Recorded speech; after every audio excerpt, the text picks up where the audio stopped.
It seemed there was a breakthrough last week at a rare meeting between the Russian and Ukrainian presidents. We agreed with Ukrainian partners on the conditions of the resumption of the gas supplies to Ukraine, at least for the winter period. We have agreed on the main parameters of the contract, and we are now continuing talks on the resources to cover the shortage of funds to cover it.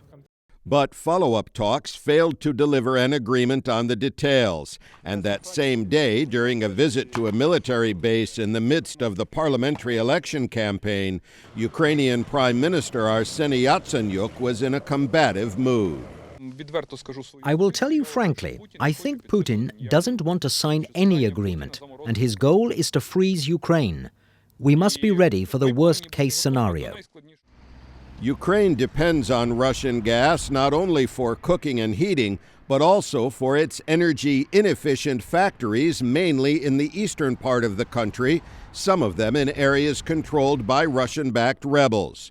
And that's a big part of the problem, says Pierre Noël of the International Institute for Strategic Studies, who spoke via Skype.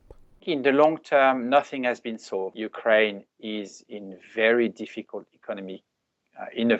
economic situation. It was before the conflict. The conflict sharply aggravated that.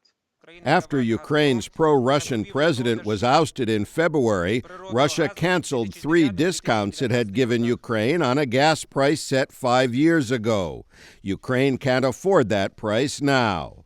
It's not a popular view in Kiev, but experts see the possibility of trading recognition of a Russian role in eastern Ukraine for a new discount. This is the logic behind the talks of federalization of Ukraine. Without breaking up the country politically, you would allow those eastern industrial provinces to keep their sort of special relationship with Russia.